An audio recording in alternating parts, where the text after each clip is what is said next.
This weekend, we move into the quarterfinals of the Euros, and as for our predictions for the round of 16, pretty good. I know a lot of it looked pretty simple to pick out. For example, Spain to beat Georgia, you'd expect. Same with Portugal beating Slovenia and England beating Slovakia. However, those two made life very, very difficult. We did get 7 of the 8. The only team that did cause a bit of a shock for us was Turkey taking out Austria. Austria probably just behind Spain for being the form team of the tournament, but Turkey were brilliant in that game. So it didn't all go as it looked like it was going to. 7 out of the 8 isn't bad though. Let's get into these quarterfinals and just take a little look back at what happened in those games previously. So our first quarterfinal, Friday at 5 o'clock. What a game. And Friday looks brilliant, by the way. Starting off with Spain against the team hosting the competition, Germany. This should be a brilliant one. Spain and Germany both won their groups, and they've both probably been the two heavyweight sides that have performed the best this tournament. So to see one of them go out at quarter-final stage is probably quite harsh. Now, Spain got here by beating Georgia 4-1 in the round of 16. They did go 1-0 behind. Georgia, credit to them, very good on the counter-attack, but Spain just plugged away. They look brilliant. They look like they've got plenty of ways to score a goal. Their two wingers, Lamine Yamal and Nico Williams, are a joy to watch. They're what I wish England had as wingers, but instead we've got two players that just want the ball to feet and don't want to get in behind. Don't really take on their man and pass backwards, but that's probably down to Southgate. Spain have been the best side so far this tournament. Germany, hosting it, have also been very solid. They beat Denmark 2-0. It was quite a tightly contested game. There was a bit of a controversial decision, but Germany ended up going through. For that, on form, you'd have to say Spain. The fact that Germany are at home helps them out. I think it'll be a very good game. I'm not going to say whether it goes to extra time, penalties, because I've got no clue. But I do think somehow within 120 minutes or maybe 90, Spain will get through and win it 2-1. So that's the first prediction. The second game, Portugal against France. Now, this one should be a very, very entertaining one on paper. However, this is the Friday 8 o'clock kickoff, and these two sides have really been pretty poor this tournament. France, 1 goal from open play, and then in the groups, and then obviously scored against Belgium 1-0. So, yeah, it hasn't been a tournament that France have really set alight, and same goes for Portugal. They won their opening group game against the Czech Republic very late on and just about. They beat Turkey convincingly. I did miss that one. I was very intoxicated. And then they lost their third group game to Georgia because they rested a lot of players. Against Slovenia, it went to penalties. So I don't really know who to go for out of these two. They've both got ridiculous amounts of quality. They're probably, to me, they're the two most complete teams in the tournament in terms of that starting 11. Brilliant for both sides, but yeah, for some reason it's not clicking for either of them. I think, to be honest, I can see it going again for Portugal to penalties. I'm actually going to go 0-0 after 120 minutes. And then, maybe as a bit of a shock, I'm going to go for Portugal to win on penalties. Diogo Costa was brilliant in that penalty shootout against Slovenia. Saved all 3 of Slovenia's penalties. I think Portugal will go through on penalties after a 0-0 draw. And I don't want it to be 0-0. I want there to be goals. But Portugal's 0-0 with Slovenia was one of the most entertaining goalless games I think I've ever seen. So if it's as entertaining as that, I don't mind there not being goals. But yeah, Portugal on penalties. Next side of the bracket. Now, Romania played against the Netherlands, and Romania started okay, but Netherlands kind of got into it. Gakpo got a goal, and then Gakpo again with another brilliant piece of play to get an assist. Netherlands end up winning 3-0. I'm not entirely convinced by the Netherlands yet. I think they still need so many chances to score. They don't seem clinical at all, and I think if you limit their chances, they're probably not going to score, and they do look very shaky at the back. So Netherlands are a team that I think you can get at. Austria v Turkey. Turkey won out. Turkey were brilliant in that game. To be honest, it was one of the best games I've seen this tournament. Probably the highlight of the round of 16, that one was, and both sides just going at it. Turkey, surprisingly, were 2-0 up. Didn't expect it at all, especially considering Austria beat Turkey 7-1 not so long back. So, bit of a shocker, but yeah, Austria pulled a goal back, couldn't get it all. What a save, last minute from the Turkey goalkeeper. Brilliant. Apologies, I forgot his name. Is it Gulak?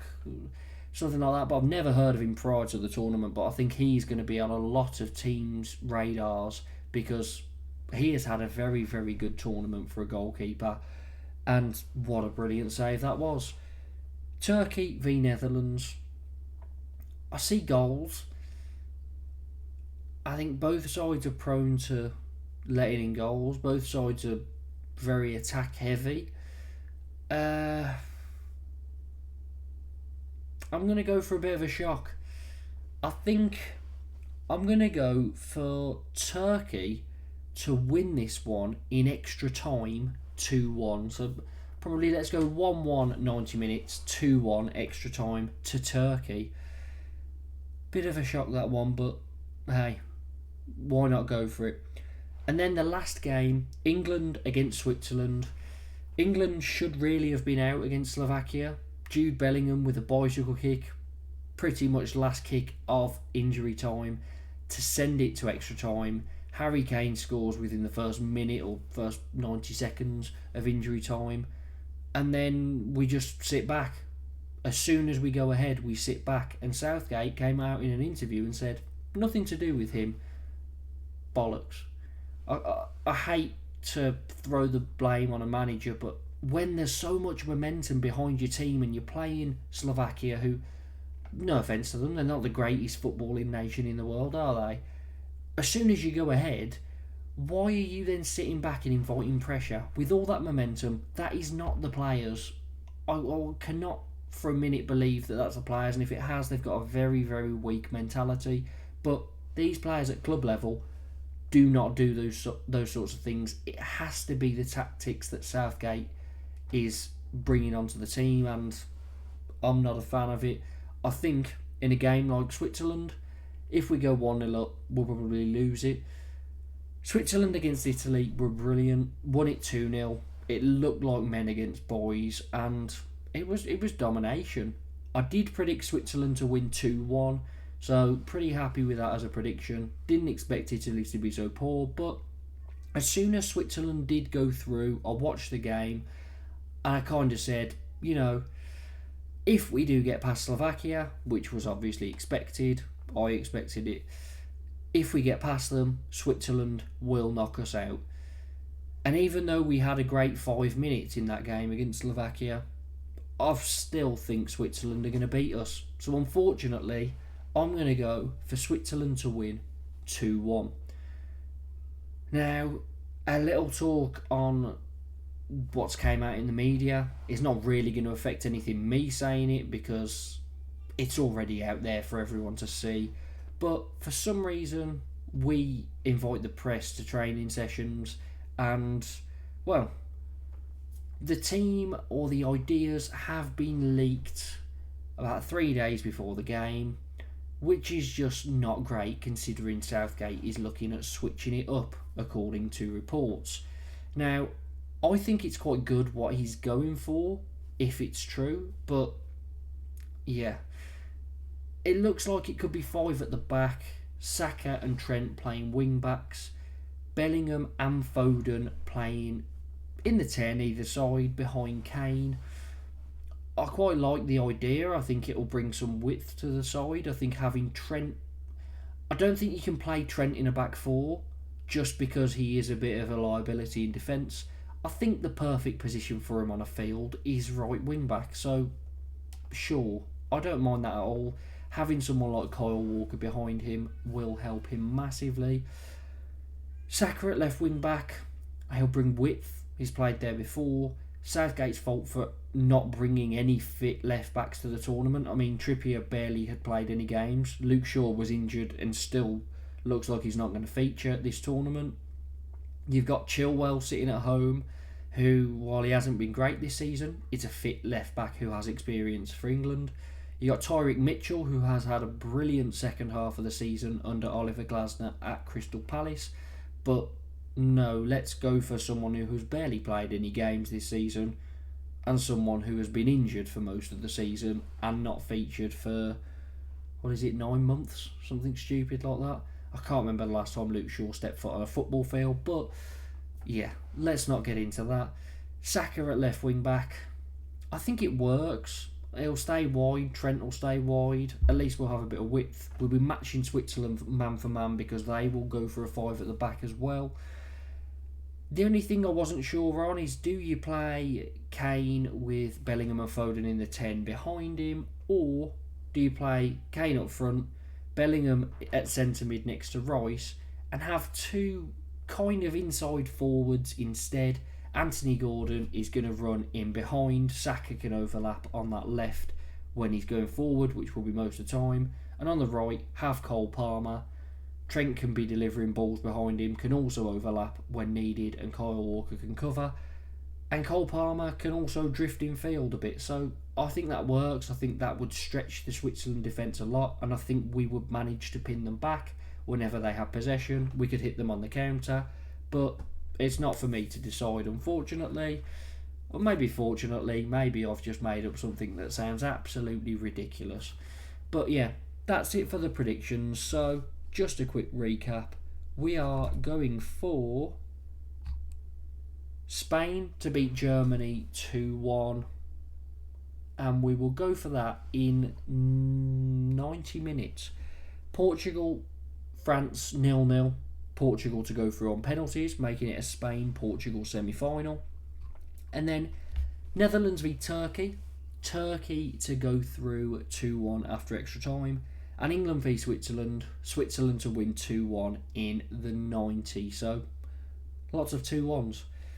Let me know what your thoughts are down below. Get your predictions there. And make sure to like and subscribe. The Euros has been pretty good so far. There hasn't been too much shock factor, which is not great. And I think the standard of some games has been quite poor. But, I mean, I'm hoping now we're going to hit the good bit up. France and Portugal can come into form. If England get to the final, they have to start playing poorly, though. But yeah, let's hope England can get through. I don't have much faith. But, yeah, come on, England.